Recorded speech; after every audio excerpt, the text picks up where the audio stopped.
Stefan, du sag mal, unser IT-Support bekommt ständig Beschwerden von Mitarbeitenden über die schlechte Call-Qualität, die sie in Microsoft Teams haben. Aber wenn die Kollegen dann da im Call-Quality-Dashboard nachschauen, dann ist alles im grünen Bereich. Wie ist denn sowas möglich? Ja, da gibt's leider mehrere Gründe. Also Microsoft aggregiert die Daten zusammen beziehungsweise liefert auch nur für den Audiobereich eine Bewertung über schlechte oder gute Calls. Video und Screensharing zum Beispiel werden zwar die Daten gesammelt, aber werden nicht reflektiert in dieser Bemessung.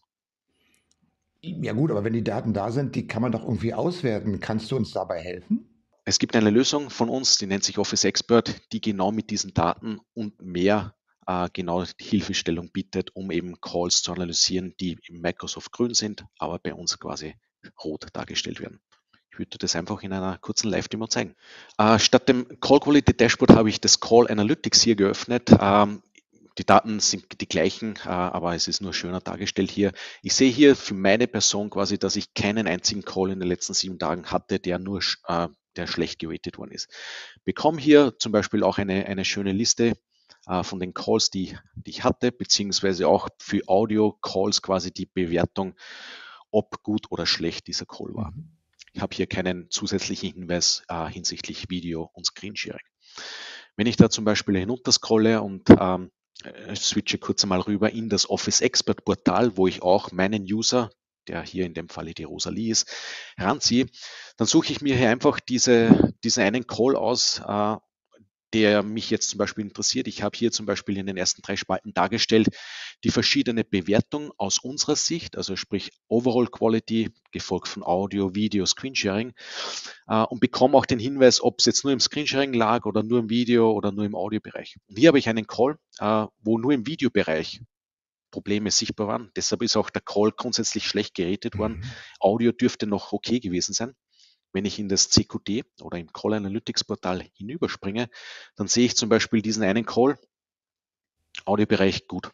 Aber genau dieser Call wird wahrscheinlich jener sein, wo der Kunde oder der User angerufen hat. Wenn ich mir dann hier genau diese Daten im Microsoft-Portal näher betrachten möchte, dann ja, keine Überraschung, es ist alles grün. Ich habe die Daten verfügbar, die mir in dem Sinne vielleicht ja, bedingt helfen. Ich habe zwar auch Video- und Screensharing-relevante Daten verfügbar, wenn ich auf Advanced oder Debug-Mode geht, aber ich bekomme hier keinen wichtigen Hinweis geliefert, woran es wirklich jetzt gelegen hat. Und da ist genau dann dieser Unterschied zu unserer Lösung. In unserer Lösung, wenn ich genau diesen einen Call hier mir näher betrachten möchte, dann bekomme ich genau diesen Call hier in dem ersten Dashboard geliefert. Wer waren die Teilnehmer? Welche User waren denn die Probleme, die jetzt zum Beispiel Video Outbound Send zum Beispiel, Mhm. ja, die Troublemaker waren? Und bekomme hier auch verschiedene Informationen dann aggregiert zusammen geliefert von den 2 Usern. Ich sehe auch hier Average Video Frame Rate wird wahrscheinlich hier höher gelaufen sein. Also ich bekomme hier schon die ersten Hinweise, habe aber noch nicht wirklich diesen exakten Hinweis, woran es eben gelegen hat. Mhm. Dafür gibt es dann die Realtime-Daten, die wir hier für jeden einzelnen dieser User eingesammelt haben. Und die Realtime-Daten sind mehr als was nur die Microsoft hier zum Beispiel darstellt, ähm, ja, weil die Realtime-Daten von uns alle 30 Sekunden vom Teams-Client eingezogen werden. Und das wäre auch hier sichtbar, was hier gezeigt wird. Wenn der Call quasi jetzt ongoing gewesen wäre, hätte ich auch hier diese Daten sichtbar gehabt, aber Microsoft stellt diese nur dann dar, wenn du auch wirklich im ongoing Call quasi Realtime beziehst. In diesem Beispiel zurückzukommen, sehe ich das Video auf und ab geht, also die empfangene, aber auch die gesendete hat eine höhere Fluktuation. Das wird wahrscheinlich genau das widerspiegeln, was der User gesagt hat, dass das Video verzerrt war. Was ich aber hier als indirekte Korrelation sofort sehe, ist, dass eben der Connection Speed zum Beispiel mit dem Wireless Adapter rauf und runter ging. Und genau zu den Zeitpunkten, wo auch dann die entsprechende Framerate auch in die Knie gegangen ist. Wireless war hier sogar dann die ganze Zeit zum Schluss dann noch wesentlich drunter, hat dann die Ursache, dass auch Videopakete vom Teams Client neu geordert werden mussten. Also ich habe hier Aspekte, die mir helfen, in dem Falle das Wireless höchstwahrscheinlich der Übeltäter für diese schlechte Video-Quality wäre, von diesem einen User, der hier selektiert worden ist und vielleicht gar nicht von dem User das Problem zu suchen ist, der vielleicht sich beim Mhm. Helpdesk gemeldet hat.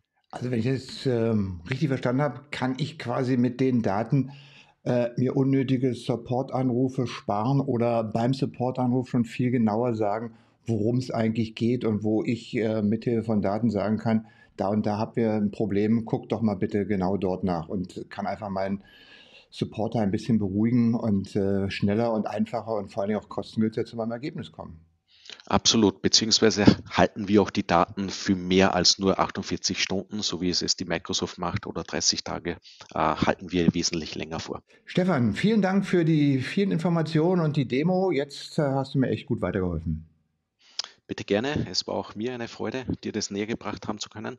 Und ja, solltest du weitere Fragen haben, meldest du dich.